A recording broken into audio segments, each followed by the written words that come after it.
salah satunya gerakan rakyat ini Nah. kita mengkonsolidasikan terkait dengan bagaimana pemerataan ekonomi, Ekonomi. pembangunan, Itu bagian kemudian juga. ekonomi. Itu menjadi bagian. Ini pergerakan tidak bisa henti nih. Paling kalau memang di Papua Barat Daya itu sudah ada gerakan rakyat, Kita kami bergabung. siap bergabung siap. untuk membesarkan Nah, itu penting. gerakan rakyat di Papua Barat Daya. Daya. Itu sangat luar biasa Antusias ya? masyarakat. Nah. Ayo berinvestasi akhirat, bangun rumahmu di surganya. Sempurnakanlah ibadah Anda dengan beramal jariah yang pahalanya tidak terputus hingga akhir kiamat.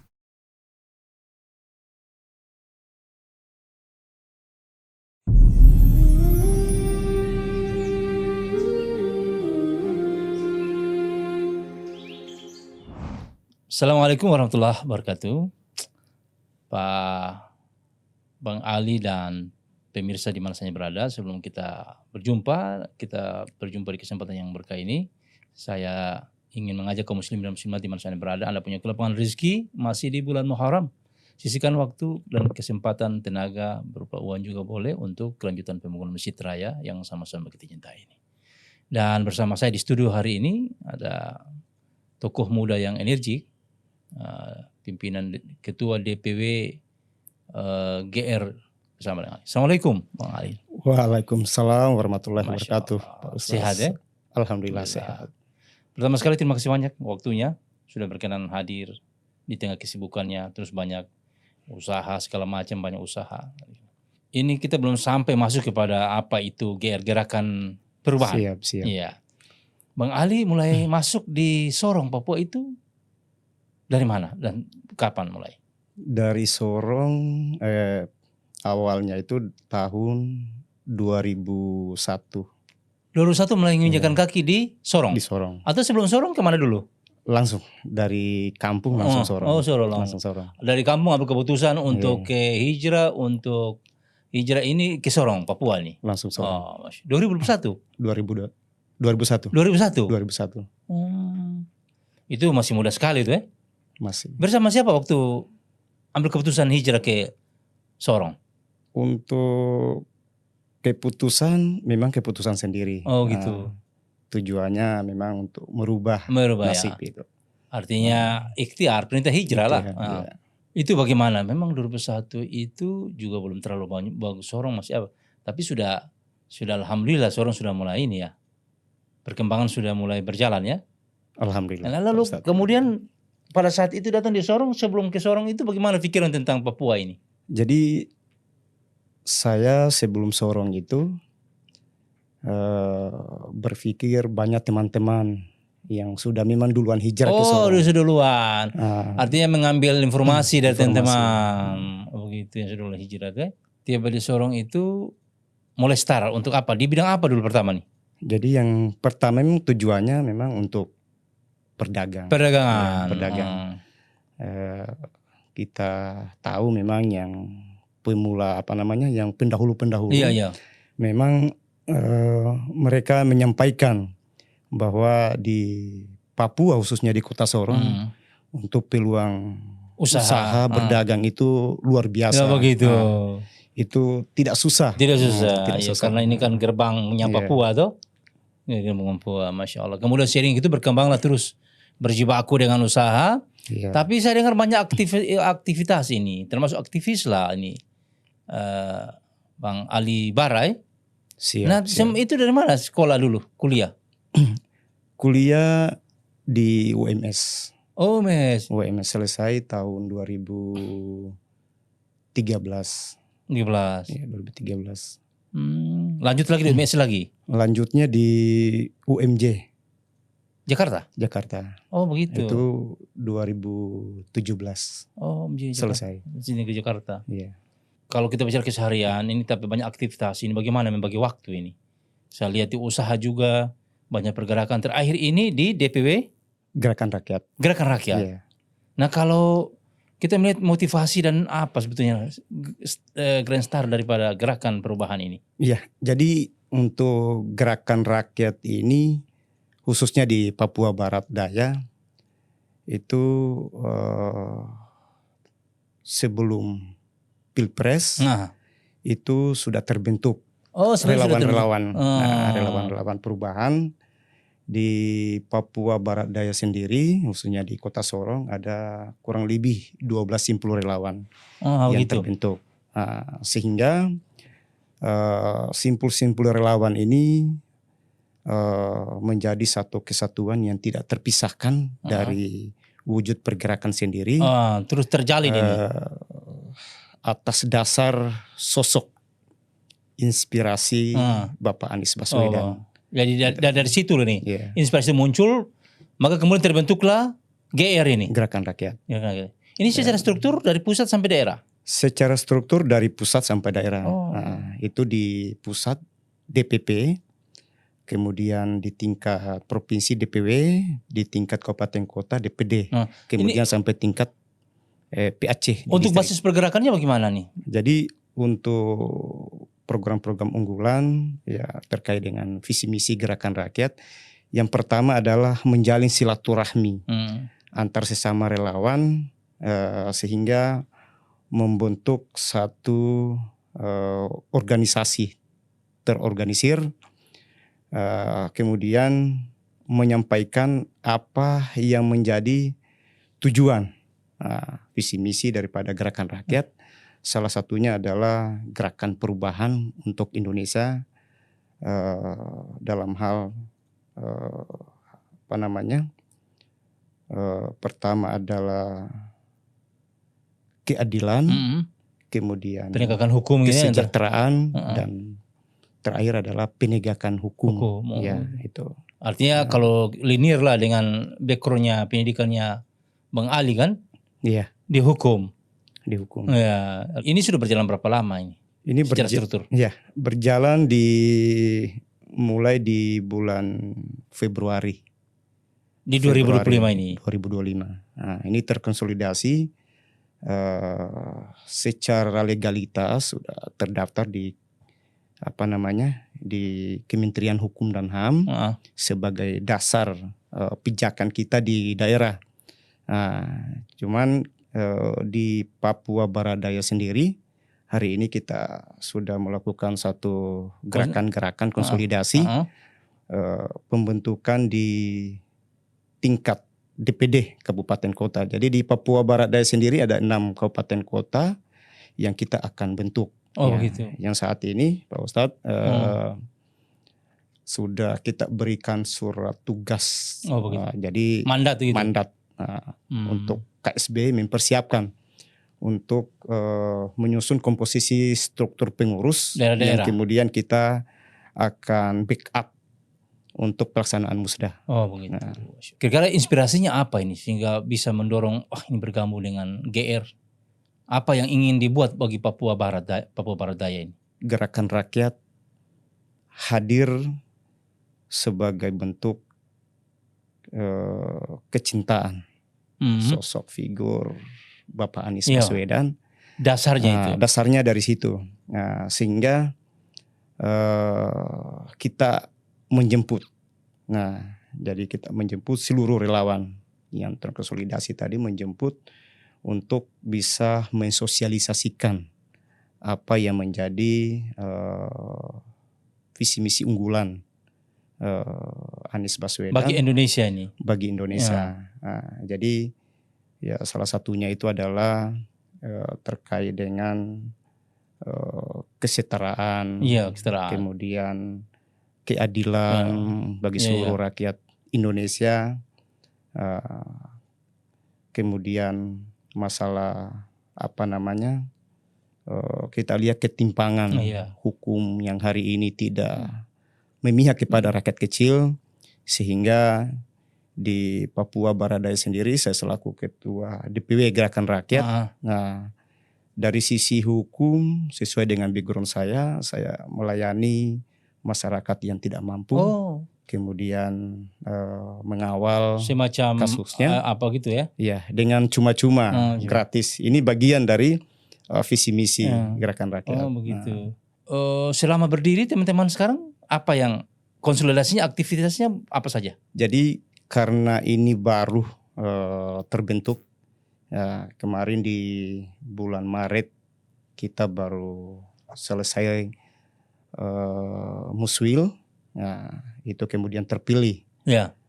struktur ketua KSB-nya, kemudian kita mempersiapkan struktur.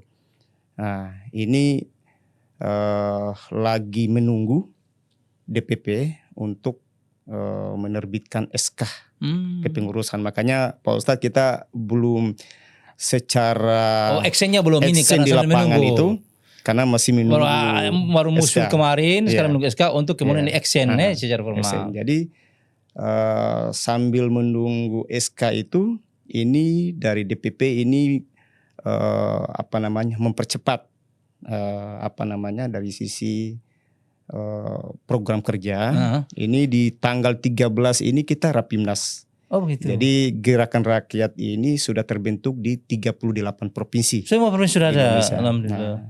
Alhamdulillah di tanggal 13 kita akan Rapimnas menghadirkan seluruh 38 DPW, terutama KSB, Pak Ustadz KSB, untuk mendengarkan arahan selanjutnya bagaimana untuk gerakan rakyat ini ke depannya. Di situ. Jadi saya insya Allah di tanggal 12 Pak Ustadz. Rencana hadiri? Rencana hadir. Sebagai ketua itu wajib. Oh iya wajib. Wajib hadir. Iya, untuk mengupdate perkembangan nasional ya. Tapi kita flashback juga. Dalam kancah usaha dagang, kemudian pergerakan pemuda, pergerakan paguyuban, apa saja yang dibuat misalnya? Ini banyak sekali organisasi Pak Ustadz. Jadi ya, artinya saya tahu semangat itu yang sebetulnya kita ingin adopsi sebetulnya. Menjadi inspirasi bagi pemirsa di mana saya bahwa di tengah-tengah kesibukan kita tapi kita tetap meluangkan waktu untuk sebuah perubahan, langkah-langkah perubahan, perbaikan bagi semua orang. Di kepemudaan di Kota Sorong, saya yang punya ini mendorong pertama punya inisiatif untuk membentuk PGM Sultra. Pemuda Sulawesi Tenggara. Oh begitu. Itu sudah terbentuk? Itu sudah terbentuk. Ada juga itu dulu masih Papua Barat. Masih Papua Barat, belum ada Papua Barat Daya. Itu sudah terbentuk. Nah itu sudah memiliki juga legalitas Kementerian Hukum dan HAM. Jadi tinggal bagaimana untuk persiapan generasi-generasi yang kemudian juga melanjutkan. Gitu. Di samping itu juga di KKST, Kerukunan Keluarga Sulawesi Tenggara, saya dipercayakan sebagai bendahara umum. Ini provinsi atau kota? Di kota. Oh kota. Di kota. Oh begitu. Jadi memang eskalasi pergerakan banyak begitu ya? Banyak. Aktivitas pergerakan. Di samping ada usaha utama adalah dagang sebetulnya. Sampai sekarang. Sampai sekarang. Nah kalau mau konsen di Papua Barat sendiri, kira-kira apa program yang paling diutamakan? Lebih kepada membangun konsolidasi dalam memberikan pemahaman kepada masyarakat. Nah, ini dengan filsafatnya itu filosofinya ya Pak Ustadz. Itu kentongan. Ya, itu sebagai media itu. Media untuk pemberitahuan, menyampaikan kepada masyarakat. Sehingga hadirnya gerakan rakyat itu di Papua Barat Daya itu menjadi milik kita semua masyarakat untuk tujuan perubahan. Sekarang sudah mulai dengan pendampingan gratis. Iya, itu sudah mulai jalan. Itu bagian dari itu ya. Salah satunya. Di daerah-daerah itu juga ada instruksi yang sama. Semua daerah kota kabupaten juga. Jadi di 6 kabupaten untuk Papua Barat Daya untuk Papua Barat Daya. Selesai Rapimnas, kita akan gerak cepat. Kita akan membentuk tingkat DPD di 6 kabupaten kota yang saat ini memang untuk KSB-nya itu sudah ada. Tinggal mungkin menunggu pelaksanaan musdanya. Jadi salah satunya juga adalah termasuk di daerah-daerah itu kita akan bentuk LBH-nya juga. Oh begitu. Ya, LBH-nya sehingga rasa keadilan itu milik untuk semua warga masyarakat Papua Barat Daya. Ya, selalu ketika ada masalah-masalah kita akan berikan mandat. Ada lawyer-lawyer yang kita akan tunjuk untuk mendampingi masyarakat setiap ada persoalan hukum, terutama masalah hukum di pidana. Iya, betul. Ini bagaimana manage waktu dengan usaha dagang ini? Ya. Kan orang banyak terkadang bisa lari ini karena bagaimana bisa begitu tuh? Ya memang dengan banyaknya aktivitas memang kadang juga agak susah kita membagi waktu. Tapi bagaimana caranya supaya kita bisa meminus waktu. Dalam artian setiap ada kegiatan-kegiatan organisasi tidak terlewatkan sekalipun mungkin dengan waktu yang sangat padat. Artinya itu kan juga tantangan dan ujian besar. Jangan sampai itu kemudian usaha jadi mundur atau bagaimana. Tapi itu mungkin biasa ya. Perdagangan fluktuasi naik turun usaha. Memang apalagi sekarang Pak Ustadz kondisi ekonomi 3 bulan terakhir ini. Oh begitu. Itu luar biasa memang. Artinya di samping kegiatan-kegiatan lain memang kita juga harus lebih titik fokus juga di usaha. Karena ini penunjangnya ini. Kalau penunjangnya tidak ada berarti bisa jalan, kegiatan organisasi juga mandek. Bagaimana merasakan perkembangan dengan kondisi dunia internasional, kondisi bangsa ini bagaimana? Tadi bilang 3 bulan terakhir ini terpuruk atau bagaimana? Sangat terpuruk. Terpuruk ya? Iya. Itu berlaku umum itu ya? Sepertinya berlaku umum. Untuk Indonesia hal yang sama juga mengalami keterpurukan ekonomi. Contohnya di daerah Jakarta yang pertumbuhan ekonomi sangat luar biasa, tetapi juga mereka merasakan hal yang sama. Nah, termasuk distributor Pak Ustadz. Oh begitu. Hari ini juga mereka mengeluh juga kondisi ekonomi 3 bulan terakhir ini. Informasi yang kita dengar ini ya akan membaik itu di 2027. Mudah-mudahan. Ini terlalu lama bagi kita. Artinya terlalu lama. Kecuali tadi GR berusaha kerja keras untuk membawa perubahan-perubahan itu ya. Artinya ekonomi berputar tidak sampai ke akar rumput di kelas-kelas menengah saja ini kelihatannya atau bagaimana? Kejadiannya seperti itu. Salah satunya gerakan rakyat ini kita mengkonsolidasikan terkait dengan bagaimana pemerataan ekonomi. Pembangunan itu bagian juga. Ekonomi itu menjadi bagian karena Indonesia ini hasil kekayaannya itu dinikmati hanya sebagian orang. Iya. Ya. Padahal itu yang disebut ketimpangan memang ketimpangan di situ. Ini memang masalah bangsa ini, Masya Allah. Artinya masalah ekonomi, masalah hukum. Iya. Jadi perlunya Pak Ustadz ini pergerakan. Ini pergerakan tidak bisa henti nih. Nah, kenapa tidak bisa henti? Di 28 Oktober itu pergerakan pemuda. Iya. Terus lanjut 45 kemerdekaan 45 ya kemerdekaan 28 Oktober. 28 Oktober itu Persatuan Pemuda, 45 kemerdekaan, kemudian 98 itu reformasi. Kemudian sampai hari ini pergerakan-pergerakan itu harus dilanjutkan untuk kita bagaimana untuk mendapatkan. Tidak bisa berhenti ya. Iya. Terus bergerak. Karena kan tidak yang ditangani kan bukan saja orang Sulawesi Tenggara, tapi banyak orang banyak ini. Bagaimana menghadapi perbedaan budaya seperti itu? Kita tahu bahwa Kota Sorong pintu masuk gerbang dan memang banyak suku yang ada di dalamnya. Jadi saya selaku Ketua DPW Gerakan Rakyat Pak Ustadz itu mengajak kepada semua elemen masyarakat semua suku Nusantara, baik OAP asli Papua, mari kita menjemput gerakan rakyat ini dengan penuh kegembiraan sehingga gerakan kesungguhan, kemauan, sehingga ini menjadi satu dasar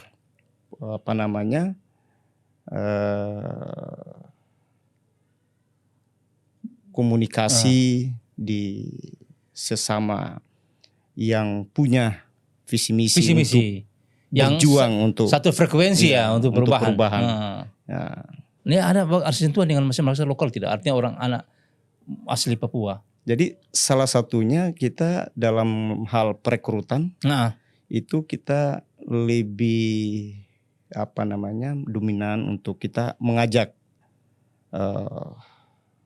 warga masyarakat khususnya OAP untuk bergabung bersama. Kita besarkan salah satunya di beberapa kabupaten, Tambrau, Maibrat.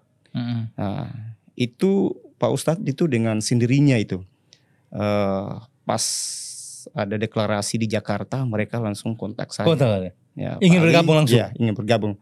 Pak Ali, kalau memang di Papua Barat Daya itu sudah ada gerakan rakyat, kita kami bergabung? siap bergabung untuk membesarkan gerakan rakyat di Papua Barat Daya. Itu sangat luar biasa antusias masyarakat. Saya merasakan agak beda dengan kita membangun organisasi lain kemasyarakatan atau mungkin dari sisi partai politik.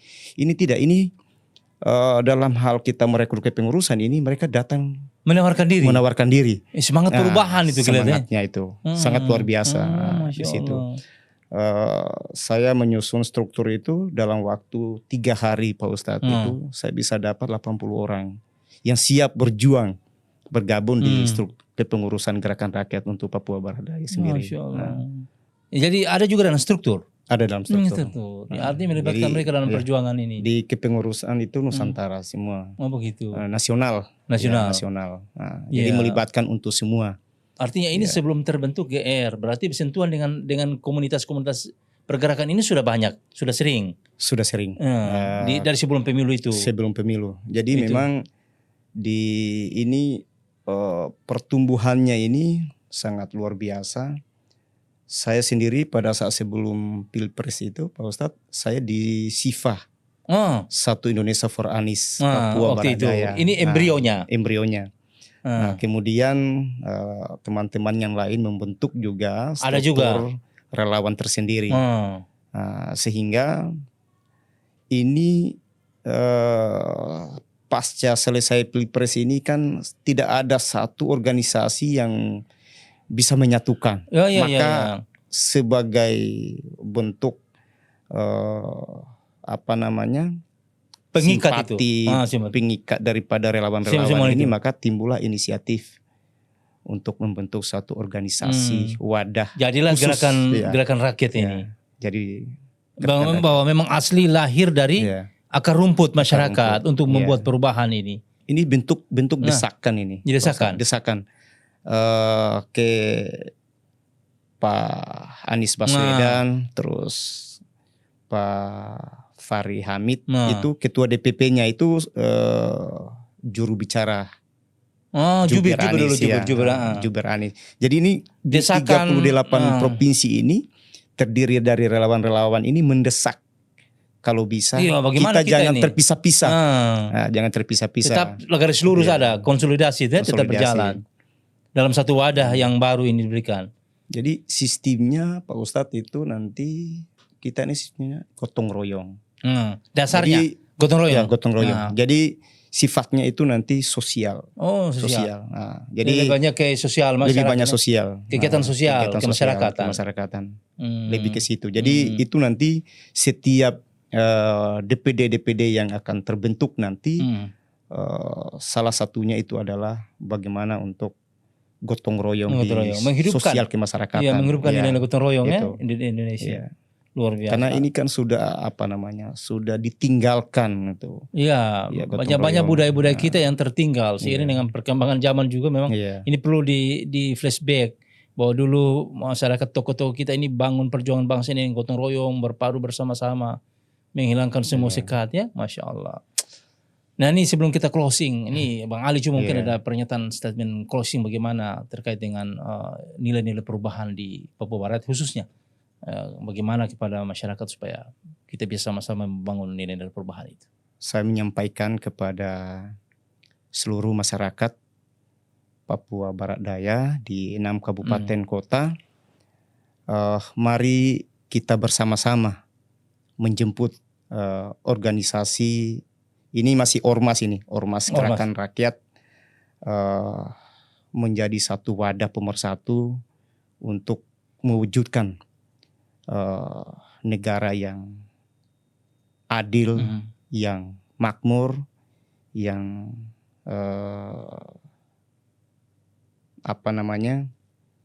lebih merata dalam hal sosial ekonomi.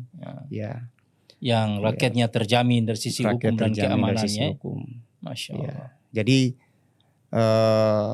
tetap kita akan kawal gerakan perubahan dan tidak terlepas dari sosok inspirasi Bapak Anies Baswedan sebagai tokoh inspirasinya. Sebagai tokohnya. Terus bergerak untuk berbuat kebaikan. Terus bergerak sampai 2029. Insyaallah. Itu yang kita kawal, tetap kita bergerak. Saya mengabdikan diri, waktu, tenaga, pikiran, ya sampai gerakan rakyat ini betul-betul diterima, kemudian merasa memiliki setiap masyarakat yang ada di Papua Barat Daya sendiri. Kemudian kita akan bekerja sama, kita bergotong royong, ya tidak terlepas juga dengan media-media yang selalu kita membangun nilai-nilai budaya untuk angkat, termasuk nilai-nilai budaya lokal, itu kita mulai untuk kemajuan yang lebih besar lah ya, nilai yang besar, Masya Allah. Terima kasih banyak ini Bang Ali, waktunya, kesempatannya. Saya juga terima kasih banyak sudah berkenan diundang di podcast, sangat luar biasa. Itu yang kesibukannya tuh masih mau bersama-sama dengan kita. Pemirsa, sekali lagi sebelum kita closing, saya ingatkan, Anda punya kelapangan rezeki masih di bulan Muharram, sisihkan waktu dan infak terbaik Anda untuk kelanjutan bagi pembangunan masjid. Dan kita punya target ke depan ini bisa bahu-membahu sifat selesai untuk menjadi ikon bagi Kota Sorong, Papua Barat Daya, dan Papua secara umumnya, insya Allah. Mohon maaf bila ada kekurangan, jangan lupa like, share, dan subscribe channel YouTube Masjid Raya Al-Akbar Sorong untuk kebaikan dan perubahan, insya Allah. Terima kasih banyak. Semoga Allah berkahi di pertemuan kita ini dan berikan kekuatan dalam perjuangan, insya Allah. Amin. Assalamualaikum warahmatullahi wabarakatuh. Waalaikumsalam warahmatullahi wabarakatuh. Insya Allah. Ayo dukung media dakwah Masjid Agung Al-Akbar dengan ikut berdonasi pengadaan alat multimedia dan operasional dakwah. Usia boleh terputus, pahala jariah mengalir terus.